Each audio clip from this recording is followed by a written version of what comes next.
उदयपुर के राजा थे बलवंत सिंह। वो बहुत ही दयालु और कृपालु थे। वो हर सुबह स्वयं अपने राज्य के भिखारियों को खाने के लिए दान दिया करते थे। दो भिखारी रामू और शामू हर रोज उनके दरवाजे पर भीख लेने आया करते थे। राजा बलवंत सिंह भी उन्हें उनके नाम से पहचानने लगे थे। रामू बूढ़ा था जबकि शामू नौजवान था। आज मेरी राजकुमारी का जन्मदिन है और मैं बहुत खुश हूँ। आज तुम लोगों को हर रोज से ज्यादा अनाज मिलेगा। लंबी उम्र हो राजकुमारी की। हम लोग राजकुमारी की लंबी जिंदगी और अच्छे स्वास्थ्य के लिए प्रार्थना करेंगे। आओ रामू, तुम अपने हिस्से का दान स्वीकार करो। धन्यवाद राजन। हे भगवान, तू ही सबसे बड़ा दाता है। रामू की बात सुनते ही राजा को गुस्सा आ जाता है। वो रामू से कहते हैं, रामू, तुम मेरे दरवाजे पर पिछले 6 महीने से लगातार भीख मांगने के लिए आ रहे हो और भीख मांगने के लिए हमेशा भगवान का शुक्रिया अदा करते हो। यदि मैं दान देना बंद कर दूंगा तो क्या तुम्हारा भगवान तुम्हें भीख देगा? भगवान, तू ही सबसे बड़ा है। शामू अपने हिस्से का दान लेकर राजा को धन्यवाद देकर चला जाता है। सबके जाने के बाद भी राजा बहुत देर तक ये सोचते रहे कि रामू को कैसे सबक सिखाया जाए ताकि वो भगवान को धन्यवाद देने की बजाय मुझे धन्यवाद कहे। राजा बलवंत सिंह का अगले दिन हमेशा की तरह वो दोनों राजा के पास अपना दान लेने जाते हैं। राजा उन्हें उनके हिस्से का दान देते हैं।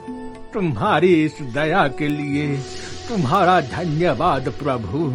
लाख लाख धन्यवाद। धन्यवाद राजन। राजा रामू को रुकने के लिए कहते हैं और शामू को बगल के रास्ते से जाने को कहते हैं, क्योंकि उस रास्ते में एक बर्तन में उन्होंने ढेर सारे चांदी के सिक्के रखे हुए थे। शामू, मैं चाहता हूँ कि रामू कुछ देर मेरे साथ बिताए, इसलिए तुम जा सकते हो, परंतु तुम उस रास्ते से जाना जिस रास्ते से आम तौर पर सिर्फ मैं जाता हूँ। शामू उस रास्ते पर चल पड़ता है। कुछ ही दूर जाने पर वो अपने मन में सोचता है, राजन, आप कितने महान हैं, कितने दयालु। आज आपने एक गरीब भिखारी को उस रास्ते पर चलने का अवसर प्रदान किया है जिस पर सिर्फ आप चलते हैं। आज तो मैं आंखें बंद कर भी चल सकता हूँ। ये सोचकर उसने अपनी आंखें बंद कर ली और रास्ते पर चलने लगा। चूँकि वो आंखें बंद करके चल रहा था, इसलिए वो उस बर्तन को देखने से चूक गया जिसमें चांदी के सिक्के रखे हुए थे। कुछ ही देर बाद राजा रामू से कहता है, रामू, शामू अवश्य ही जा चुका होगा, अतः अब तुम भी जा सकते हो, मगर ध्यान रहे तुम भी उसी रास्ते से जाना जिस रास्ते से मैंने शामू को भेजा है। अवश्य राजन। रामू कुछ दूर चलता है कि उसे वो बर्तन नजर आता है जिसमें चांदी के सिक्के रखे हुए थे। वो उस बर्तन को उठा लेता है और उसे आश्चर्य होता है कि शामू को ये बर्तन क्यों नहीं दिखा।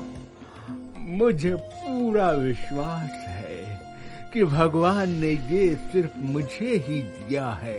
रामू भगवान को धन्यवाद कहता है। अगली सुबह जब राजा हमेशा की तरह अपने महल के दरवाजे पर आए तो उन्होंने सोचा कि खजाना मिलने की खुशी में शामू की आंखों में अवश्य ही खुशी की चमक होगी, परंतु शामू शांत खड़ा था।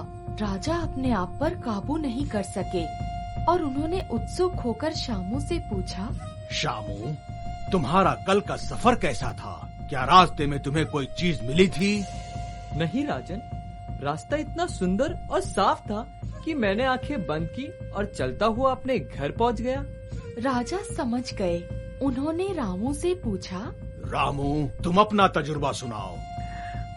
बहुत खुशनुमा था राजन, बहुत खुशनुमा। मुझे रास्ते में चांदी के सिक्कों से भरा हुआ एक बर्तन मिला। भगवान बहुत बड़ा दाता है राजन, बहुत बड़ा दाता। राजा को उसकी बात पसंद नहीं आई।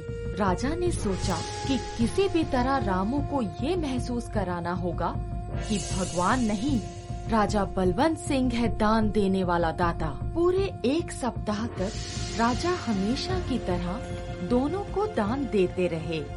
8वें दिन दान में पैसा देने की बजाय राजा शामू को एक तरबूज देते हैं। शामू, आज मैं दान में तुम्हें ये तरबूज दे रहा हूँ। शामू आज के इस दान से बहुत खुश नहीं था, परंतु राजा के सामने मुंह खोलने की उसकी हिम्मत नहीं हुई। धन्यवाद राजन।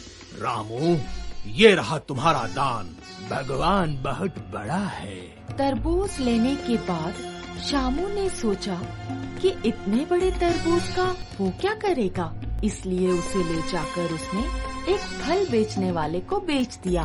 वहीं रामू अपने घर जाते वक्त सोच रहा था, घर में कोई सब्जी नहीं है, मुझे रास्ते से कुछ सब्जी ले लेना चाहिए। रामू बाजार जाता है और उसी तरबूज को फल बेचने वाले से खरीद लेता है जिसे शामू बेच कर गया था। घर जाकर जब वो तरबूज को काटता है तो उसमें से ढेर सारे सोने के सिक्के निकलते हैं। वो हाथ ऊपर उठाकर बोलता है, भगवान, तू महान है भगवान, तू ही सबसे बड़ा दाता है। अगले दिन हमेशा की तरह केवल शामू ही राजा से भीख लेने के लिए गया। अकेले शामू को देखकर राजा ने उससे पूछा, शामू, रामू कहाँ है? राजन, जैसे कि रामू हमेशा कहा करता था कि सबसे बड़ा दाता भगवान है, वाकई भगवान ही सबसे बड़ा दाता है। कल वो बाजार से एक तरबूज खरीद कर घर ले गया। जब उसने तरबूज को काटा तो उसमें से उसे बहुत सारे सोने के सिक्के मिले, जिससे अब वो एक अमीर आदमी बन गया है भगवान की कृपा से। ये कहकर शामू अपने हिस्से का दान लेकर हाथ जोड़कर राजा को धन्यवाद कहकर चला जाता है।